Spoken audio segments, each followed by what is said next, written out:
বন্ধুরা, আজকের গল্প টুনির সাবান চাষ। এই যে মহারানী, রান্নাটা হলো নাকি এখনো শুধু খুন্তি নেড়ে চলেছো? হ্যাঁ, আর একটু বাকি আছে মা, এক্ষুনি হয়ে যাবে। বাকি? এখনো বাকি? আমার মেয়েটা কখন থেকে খিদে পেটে নিয়ে বসে আছে।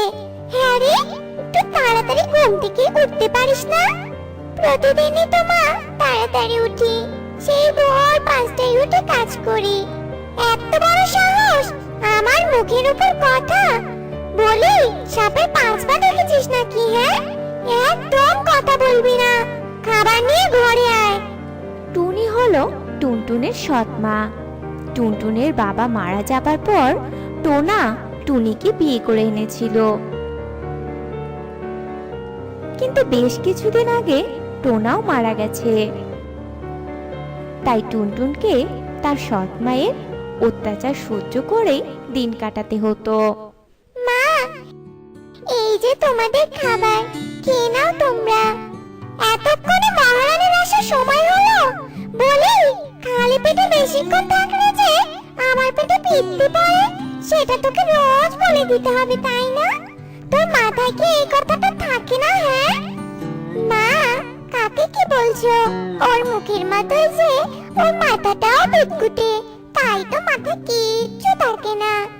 ঠিকই বলেছিস, মুখটা দেখ না, কালো কুচকুচে, কি বিশ্রী দেখতে বাবা।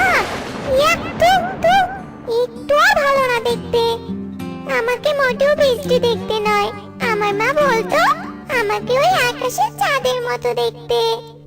হ্যাঁ রে, তাই তো, তোকে দেখতে ঠিক অমাবস্যার চাঁদের মতোই। তোর মা তো ঠিক কথাই বলেছিল। তা মা, এখন এখানে দাঁড়িয়ে না থেকে যা, থালা বাসনগুলো মেজে ফেল তো। এরপর টুনটুন তার সৎ মায়ের কথা মতো বাসন মাজতে শুরু করে। উফ, কি গরম, আর পারছি না মা গো, চোখ মুখ জ্বলে যাচ্ছে। আমার মা নেই বলে আজ আমাকে কাঁদতে কাঁদতে শুনতে হচ্ছে। মুখ বুজে বাড়ির সমস্ত কাজ করে দেই, তবু ওরা আমায় কাঁদতে কথা শোনায়। আর যদি আমার বাবা মা বেঁচে থাকতো, তবে আমাকে আর এভাবে কথা শুনতে হতো না। আমার আর ভালো লাগে না। বাবা মা।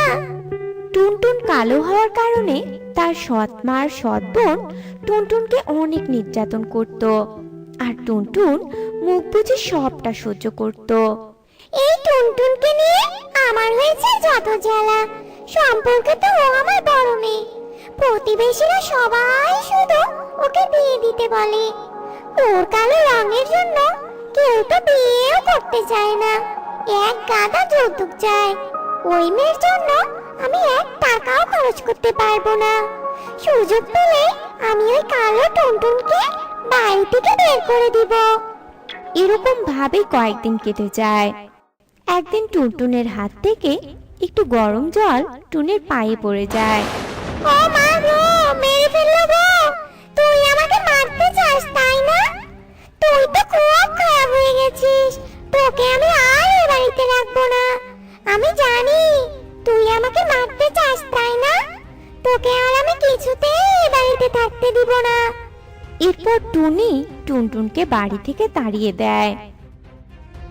অসহায় টুনটুন নিরুপায় হয়ে বাড়ি থেকে চলে আসে। আমি এখন কোথায় যাব? আমার তো যাওয়ার কোনো জায়গা নেই। বাবা মা, তোমরা আমাকে রেখে কেন চলে গেলে? ভগবান, আমাকেও বাবা মার কাছে নিয়ে যাও। আমি বাবা মার কাছে যেতে চাই। টুনটুন নদীর ধারে দাঁড়িয়ে এসব বলে কাঁদছিল। সেখানেই একটা গাছের নিচে এক তান্ত্রিক পেঁচা বসেছিল। এ কি, কে কাচ্ছে এভাবে? ওই তো, ওই টুনটুনির ছানাটা কাচ্ছে। কিন্তু ও এভাবে কাচ্ছে কেন? যাই গিয়ে দেখি তো। এই যে ছোট্ট ছানা, তুমি এভাবে কাঁদছো কেন? কি হয়েছে তোমার? আমায় দেখে ভয় পেও না, আমি এক তান্ত্রিক, আমাকে তুমি সবটা বলতে পারো।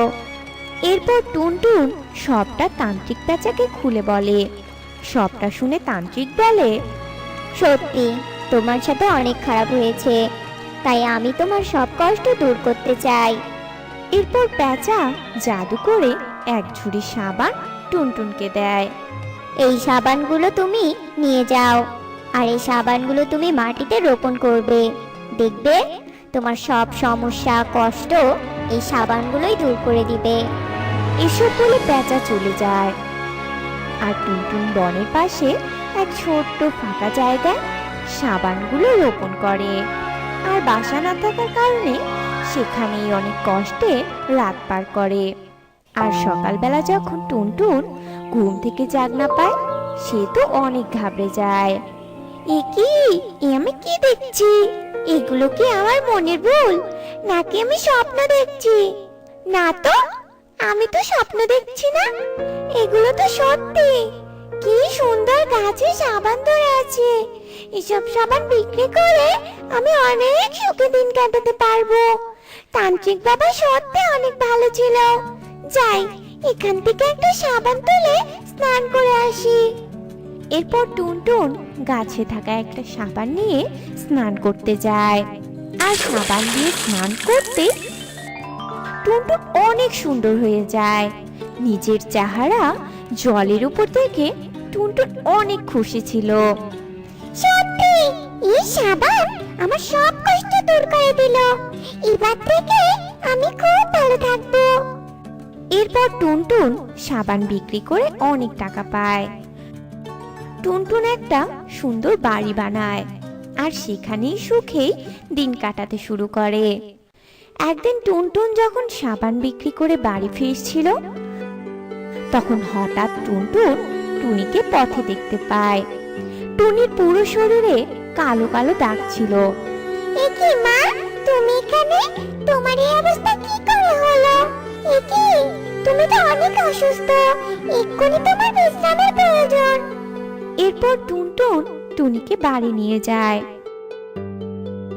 টুনটুনের সেবা যত্নে টুনি একটু সুস্থ হয়।